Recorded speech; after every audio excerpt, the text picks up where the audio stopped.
Ferodius POV. 10 years earlier.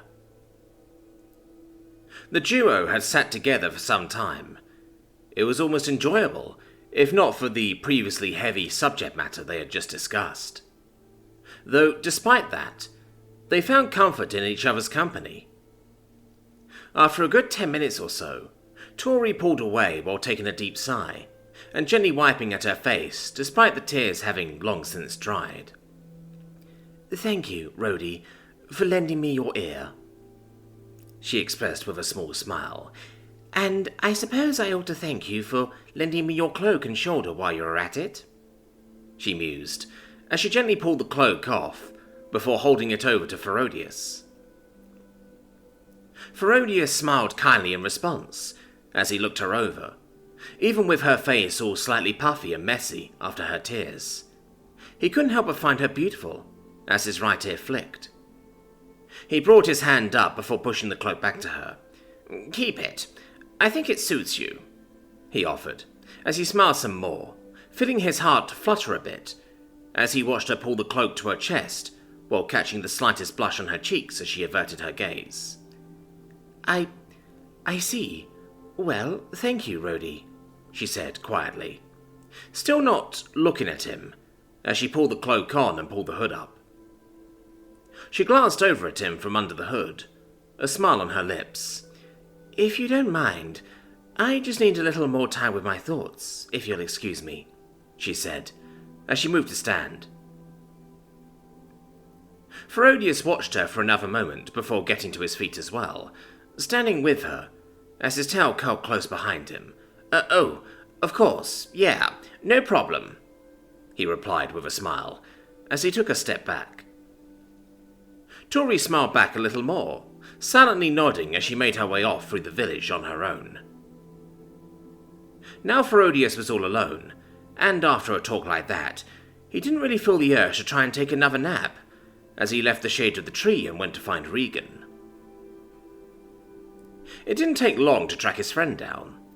The small line of people coming out to the community hall to see him for various maladies and injuries ended up being a clear indicator of where he currently was. After the villagers watched him work his magic on the guards, they came to him for his skill as a life magic user. Ultimately, what it boiled down to was that he was now offering as much mundane medical advice as he could offer, based on his studies to be Ferodius's right hand and aid, all while doing his best to meditate and actively recover the mana he spent this morning. The villagers were grateful nonetheless, especially when he used his magic to actually work on old injuries that never healed right, or by strengthening the lungs of a sickly child. Ferodius didn't mind the wait, watching his friend work with vague delight, as he watched Regan lightly chastise an old man for his poor working habits, while also advising the man on some cheap, natural remedies to deal with their aching joints and back. It wasn't much longer until the crowd finally dispersed, offering Regan their thanks and leaving him with all sorts of gifts and goods. Regan just sighed once he had a moment to himself, looking over the small pile of goods beside him at his impromptu healer's office, before turning to regard Ferodius with a tired smile. "It's like these people don't know about standard health and safety practices." Ferodius had to consider that, as his tail curled and flicked. "It's quite possible. You're also probably the closest thing to a proper healer for miles around. I mean, aside from that cleric, though he hardly has the mana capacity you have to do the things you can do," Ferodius considered, as he thoughtfully scratched his chin. Regan also appeared thoughtful at that revelation, as he ran his fingers through his own hair. "I mean, yeah, that sounds right. But even then, most of the stuff I told them could have been prescribed by any competent herbalist or healer.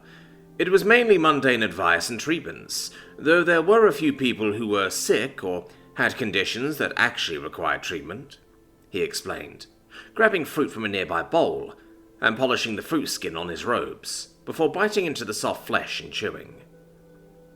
"Oh yeah? So what's all that about?" Ferodius asked, as he gestured over to the small pile of stuff and goods, walking closer as he plucked up a piece of jerky and bit down on it, his ears waggling as he savoured the seasoned piece of dry venison. Regan swallowed before sighing a bit, though he smiled as he looked things over.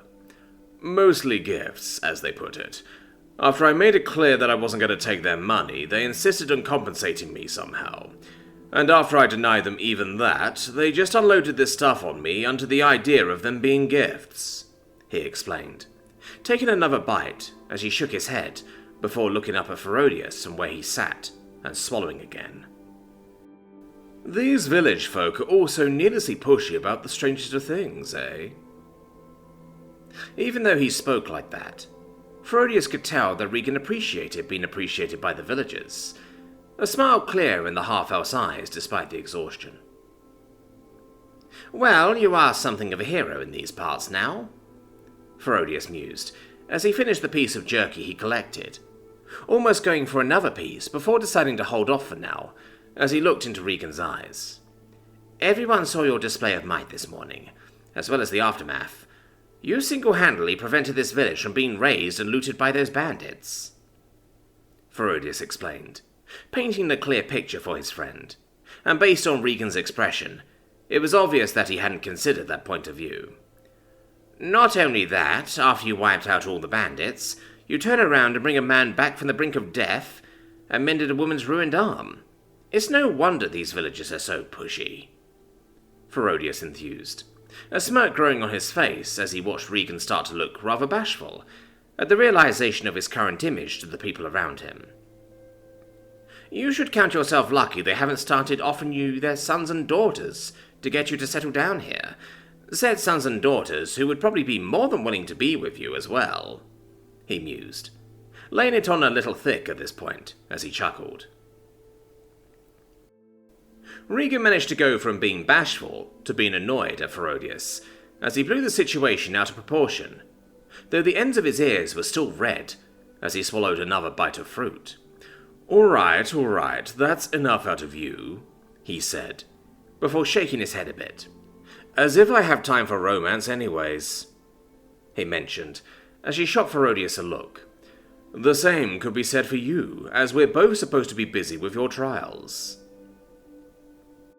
Now it was Ferodius's turn to look sheepish, as his ears waggled, deciding now was a good time to take another strip of jerky to occupy his mouth with, as he averted his gaze.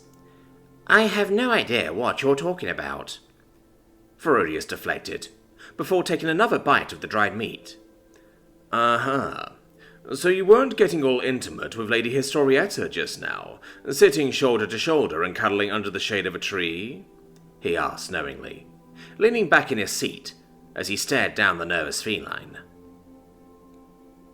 Ferodius chewed on both the meat and his response, mulling over what to say, as he gave Regan his back for more than a few moments, his tail swishing and swaying back and forth, until he swallowed and glanced back at Regan, clearing his throat. Well, about that. Regan merely quirked a brow and tilted his head. Yeah? Well, go on, let's hear what you have to say, he pressed, before taking another bite of fruit to emphasize his point.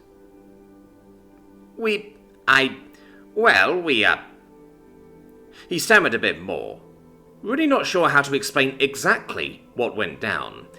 He could feel his cheeks starting to warm up, as he reflected on what just happened with Tori, and how intimate it actually became. How do you even know what happened? You've been here the whole time, haven't you? He decided to try to deflect, to buy himself more time.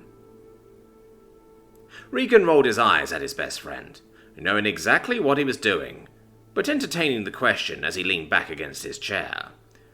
We're in a village, everyone knows everyone, and interesting stories or rumors spread faster than most diseases. I just happened to hear about a pair of star-crossed lovers sharing a moment alone. A count's daughter with a mere adventurer is the hottest gossip this place has seen in decades, Regan explained, before finishing off the last bite of the fruit he had been working on. With the way things are going, I'm almost positive the rumor will spread into the city once we escort these people there, he mentioned with a sigh as he shook his head.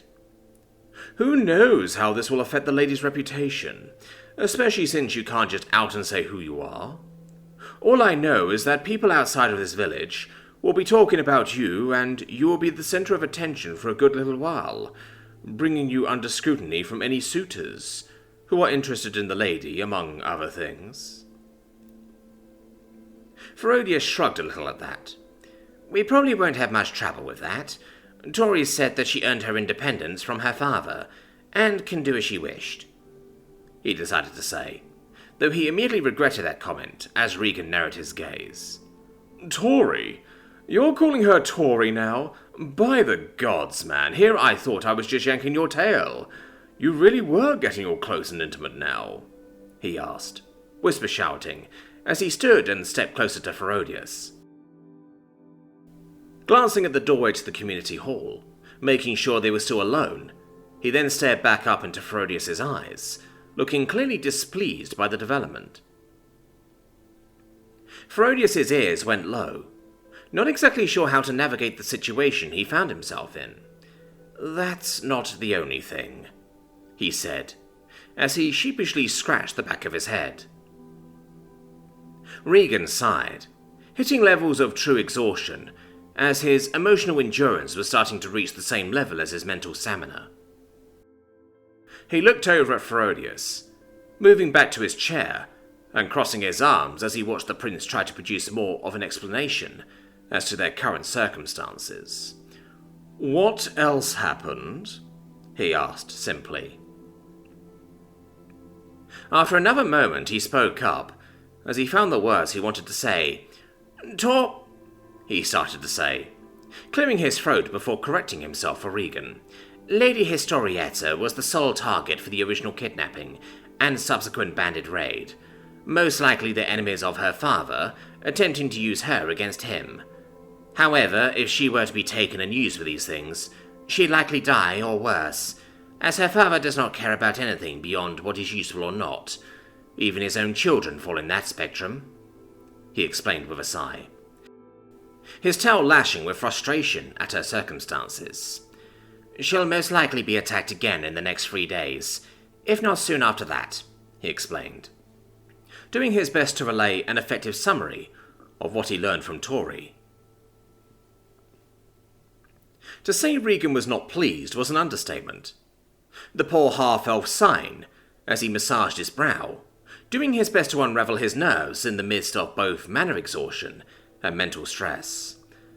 "I think I need a nap," he simply said, before shaking his head. "So, just to clarify, we've got people who are angry enough at a certain noble to try and threaten them with their family's health and safety, said angry people having enough influence to field a bunch of criminals and mages to kidnap said family, as well as access to magic tools that allow the users to teleport away from danger," he listed out, as he leaned back against his chair. "On top of all that, they're likely to try again soon, with either greater numbers or greater precision, and we can't ignore any of this because—" he started to say as he sighed once more. "Because you're in love with the lady. And because we're good people," he admitted with a nod, as he crossed his arms, tilting his head from side to side. This earned a sheepish smile from Ferodius, as he curled his tail behind him, though before he could say anything, his ears twitched as he heard someone opening the door to the community hall. Ferodius turned to see the village head entering, the older rabbitkin man smiling, as he looked between the two young adventurers. "The carts are all loaded and ready to go when you are," he said simply, before turning to leave as he left the door open. Ferodius nodded intently at the village head's words, when he looked back at Regan, who was packing up all the gifts and other things the villagers had given him. Though he still appeared thoughtful, and when he finished packing, he stood tall and looked over at Ferodius. Squinting for a moment, he sighed and spoke up. "I'll grant you this. If we're able to earn Count Blackstone's favour as adventurers, we could perhaps request a favour from him, and call upon him as your backer once your trials come to a close. With his support, you will certainly have a much stronger foundation to support your selection as the next king," he considered, as they began making their way outside, the stress fading from his face as he finally found a truly good benefit out of all of this. Though as the duo made their way outside, he spotted Lady Historietta by the carts and wagons, chatting and saying her goodbyes to the village girls, and just sighed deeply. "She's wearing your cloak, isn't she?" he asked rhetorically, before pinching his brow and speaking softly under his breath, as he shot Ferodius a glance. "You're going to give me grey hairs before I reach my 20s, aren't you?"